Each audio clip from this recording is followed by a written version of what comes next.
देशवासियों को नमो बुद्धाय, जय भीम, जय संविधान। आप सभी देशवासियों को गणतंत्र दिवस के शुभ अवसर पर ढेर सारी बधाई, ढेर सारी शुभकामनाएं। साथियों, आज की इस वीडियो में हम बात करेंगे कि आखिर बाबा साहेब डॉक्टर भीमराव अंबेडकर जी को ही संविधान का निर्माता, संविधान का जनक, संविधान का जननी, संविधान का वास्तुकार क्यों कहा जाता है। जो कि साथियों आप लोग जानते होंगे कि संविधान सभा में कुल सदस्यों की संख्या लगभग 300 था। तो अंबेडकर जी को ही संविधान निर्माता का श्रेय क्यों दिया जाता है, इसका क्या वजह है। बहुत लोग ये मानते भी हैं कि बाबा साहब अंबेडकर जी अकेले भारत का संविधान को नहीं लिखा है, बल्कि संविधान सभा ने लिखा है। जब ये मानता है तो फिर बाबा साहब अंबेडकर जी को संविधान का निर्माता क्यों कहते हैं, इसका वजह क्या साथियों। संविधान सभा में जो प्रारूप समिति बना था, उसमें जो प्रारूप समिति 7 सदस्य जो मौजूद थे, क्या वो 7 सदस्य ने मिलकर लिखा संविधान को, या बाबा साहब अंबेडकर जी साथियों अकेले लिखा। ये सब कुछ साथियों आज के इस वीडियो में आपको बताऊंगा। और संविधान सभा का ही एक सदस्य संविधान सभा में जो है भाषण दिया, और संविधान किसने लिखा इस पर साथियों उन्होंने पूरी तरह से साफ कर दिया। क्या कहा उन्होंने, भारत का संविधान को किसने लिखा, सब कुछ आज के इस वीडियो में आपको बताऊंगा। बस मेरा छोटा सा अपील, इस वीडियो को शुरू से लेकर अंत जरूर देखें। वीडियो अच्छा लगे तो लाइक करें, चैनल पहली बार आए तो चैनल को सब्सक्राइब कर लीजिएगा, बेल आइकन प्रेस करिएगा ताकि जब भी वीडियो अपलोड करूं आपके पास नोटिफिकेशन पहुंचता रहे। साथियों, भारत देश जब आजाद हुआ, देश हमारा जब आजाद हो गया 15 अगस्त 1947 को, तब साथियों हमारा संविधान सभा में कुल जो मेंबर बचा, कुल जो सदस्य बचा साथियों, वो बचा 299 सदस्य संविधान सभा में। हालांकि संविधान सभा के लिए 389 सदस्य रखे गए थे, लेकिन जब देश आजाद हुआ तो बहुत सारे सदस्य कहां चले गए, तो वो पाकिस्तान चला गया। तो हमारा जो भारत का संविधान सभा में कुल जो सदस्य बचा मात्र 299 बचा। यानी भारत का संविधान सभा में जो है पूरा संविधान के बारे में चर्चा करने के लिए इतना ही सदस्य बचा। संविधान सभा में साथियों कई सारे कमेटी, कई सारे समिति बनाया गया था।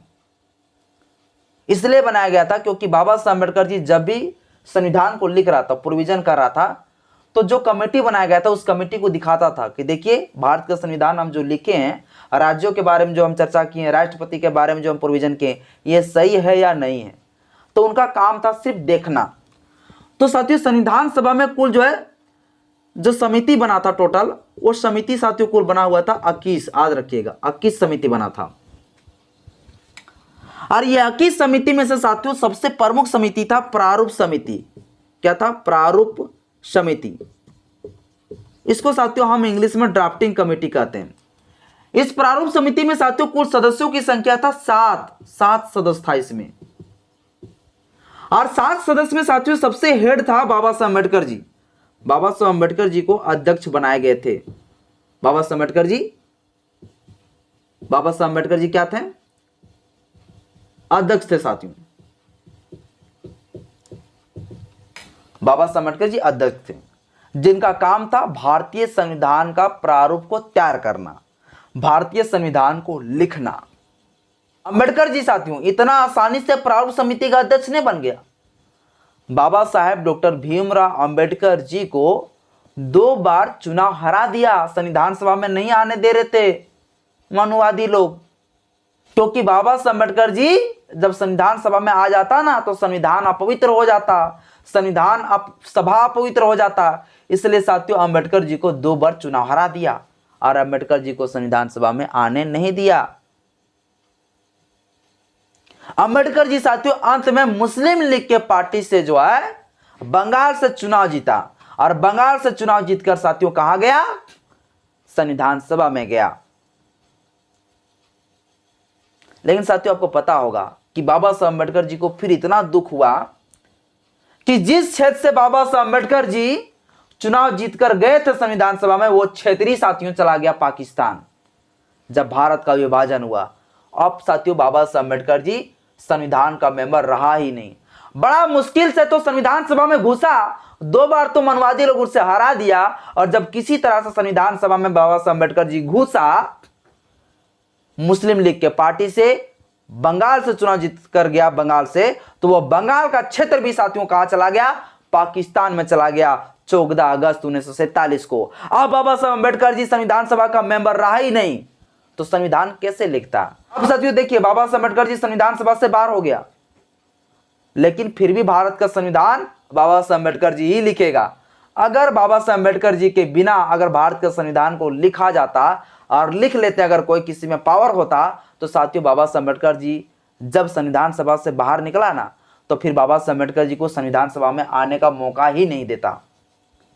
लेकिन साथियों सभी को पता था कि अम्बेडकर के बिना संविधान नहीं लिखा जा सकता है। BN राव ने साफ तरीके से कह दिया कि बाबा साहब अम्बेडकर जी संविधान सभा में आएगा तबे संविधान लिखाएगा, वरना नहीं लिखाएगा। अब साथियों बाबा साहब अम्बेडकर जी को पता है, बॉम्बे से चुनाव जिताकर जो है संविधान सभा में फिर लाया और 29 अगस्त 1947 को प्रारूप समिति का गठन फिर से किया, और बाबा साहब अम्बेडकर जी अब संविधान को लिखना साथियों फिर से शुरू किया। क्या बाबा साहब अम्बेडकर जी ने अकेले संविधान लिखा? तो इसको लेकर साथियों बड़ा ही ट्रोल होते रहता है। तो इसका सटीक आंसर साथियों मैं आपको देना चाहता हूं। एक आप भाषण को सुन सकते हैं, आप गूगल में भी सर्च मार के देख सकते हैं। संविधान सभा का जो प्रारूप समिति जो 7 सदस्य थे, वो 7 सदस्यों में से साथियों एक टीटी कृष्णामाचारी एक सदस्य था। टीटी कृष्णामाचारी साथियों नवंबर 1948 में संविधान सभा में स्पीच देता है, भाषण देता है, और उस समय साथियों टीटी कृष्णामाचारी जो है बोलते हैं कि बाबा साहेब डॉक्टर भीमराव अंबेडकर जी ने भारत का संविधान को अकेले लिखा। कैसे लिखा? इस बार साथियों उन्होंने तर्क दिया कि संविधान सभा में जो मेंबर थे ना, वो 6 अंबेडकर के अलावा, वो एक वो अमेरिका में अपने कामों से बिजी था, तो एक साथियों भारत के अंदर सरकारी कामों में बिजी था, एक सदस्य जो है अपने पद से इस्तीफा दे दिया, और एक व्यक्ति जो है अपना बीमारी के चक्कर में दिल्ली में बिजी था, स्वास्थ्य के चक्कर में, और एक मेंबर का मृत्यु हो गया, उसके जगह पर दूसरे लोगों को लाया गया बहुत दिनों के बाद।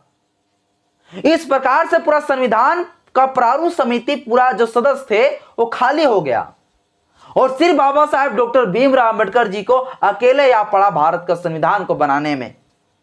इसलिए साथियों टीटी कृष्णाचारी जो है नवंबर 1948 के संविधान सभा के भाषण में इस बात को कहता है कि भारत का संविधान जो भी बन पाया है उसमें किसी का श्रेय नहीं जाता है, बल्कि बाबा साहब अम्बेडकर जी ने अकेले भारत का संविधान को लिखा है।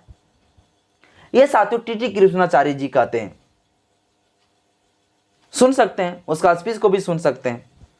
लेकिन बाबा साहब अम्बेडकर जी जब भारत का संविधान को लिखकर 26 नवंबर 1949 को संविधान सभा में डॉक्टर राजेंद्र प्रसाद के हाथों में पेश किया, संविधान सभा एडॉप्ट किया, स्वीकृत किए हैं संविधान को, उसमें साथियों बाबा साहब अम्बेडकर जी ने कहा कि ये भारत का संविधान में बनाने में जो है जितना मेरा श्रेय आप लोग दे रहे हैं, उतना ही जो है BN राव को भी श्रेय जाता है, साथ ही साथ मेरा ड्राफ्टिंग कमेटी को भी जो है यह श्रेय जाता है, क्योंकि बाबा साहब अम्बेडकर जी साथियों वैसे व्यक्ति नहीं थे जो लोगों को अपमान करते हैं। बाबा साहब अम्बेडकर जी के बारे में तो 1948 में जो टीटी कृष्णाचारी जी कह दिए थे कि अम्बेडकर ने अकेले लिखा, लेकिन फिर भी जो है बाबा साहब अम्बेडकर जी ने भाईचारा को बचाने रखने के लिए, भाईचारा को बनाए रखने के लिए सभी का नाम लिया, और सभी के बारे में बाबा साहब अम्बेडकर जी संविधान सभा में साथियों 26 नवंबर 1949 को कहा कि जितना मुझे आप लोग श्रेय दे रहे हैं संविधान बनाने में, उतने श्रेय BN राव को भी जाता है, और साथ ही साथ मेरा जो ड्राफ्टिंग कमेटी है उनका भी जाता है, जो कि ड्राफ्टिंग कमेटी का एक भी मेंबर साथियों संविधान का प्रारूप समिति में मौजूद नहीं था। सब अपने अपने कामों में बिजी था, कोई अमेरिका में कुछ कामों से बिजी था, कोई बीमार के चक्कर में परेशान था, अपना पद से कोई इस्तीफा दे दिया, तो किसी का मृत्यु हो गया। इस प्रकार से साथियों पूरा सब लोग बिजी हो गया, कोई जो है प्रारूप समिति में मौजूद ही नहीं रहा। अंत में साथियों बाबा साहब अम्बेडकर जी अकेले प्रारूप को तैयार किया संविधान का। इसलिए साथियों बाबा साहब अम्बेडकर जी को भारत के संविधान का जनक, भारतीय संविधान का निर्माता, भारतीय संविधान का जननी, वास्तुकार साथियों कहा जाता है। तो बाबा साहब अम्बेडकर जी ने साथियों जो किया, बाबा साहब अम्बेडकर जी से ज्यादा पढ़ा लिखा कोई ना था संविधान सभा में। जब बाबा साहब अम्बेडकर जी साथियों एक जलवा था, जलवा याग था, याग जब संविधान सभा में घुसता था ना, तो सब मनवादी लोग जलना शुरू कर देता था, बिना पेट्रोल, बिना तेल, बिना माचिस का। अम्बेडकर जी को सैल्यूट करता था, बहुत विद्वान, बहुत पढ़ा लिखा व्यक्ति। पूरा दुनिया में आज तक जो है बाबा साहब अम्बेडकर जी से ज्यादा पढ़ा लिखा व्यक्ति नहीं बना, नहीं हुआ। ऐसे साथियों आज पूरा दुनिया में जो बाबा साहब अम्बेडकर जी को पूजते हैं, वो पूरा दुनिया में बाबा साहब अम्बेडकर जी को आइडियल मानते हैं, लेकिन भारत के लोग ही बाबा साहब अम्बेडकर जी को गाली देते हैं, क्योंकि इन लोगों को जाति सबसे ज्यादा इन लोगों के लिए प्रधान है। मनुवादियों के लिए जाति इन लोगों का माइंड रखता है सबसे ज्यादा इंपॉर्टेंट, क्योंकि बाबा साहब अम्बेडकर जी छोटी जाति से थे और उन्होंने संविधान को लिख दिया और उससे देश चल रहा है, तो हमारा देश अपवित्र हो जा रहा है। इसलिए मनुवादियों को, इसलिए साथियों बाबा साहब अम्बेडकर जी से ये लोग नफरत करते हैं, मनुवादी लोग, वरना दुनिया में बाबा साहब अम्बेडकर जी का नाम होता है। तो बाबा साहब अम्बेडकर जी को साथियों संविधान का निर्माता, संविधान का जनक क्यों कहा जाता है, आई होप आप लोग को समझ में आया होगा। वीडियो अच्छा लगे तो लाइक करें, चैनल पहली बार आए चैनल को सब्सक्राइब कर लीजिएगा, बेल आइकन प्रेस करिएगा ताकि जब भी वीडियो अपलोड करूं आपके पास नोटिफिकेशन पहुंचता रहे। जय भीम, जय संविधान, जय विज्ञान, जोहार।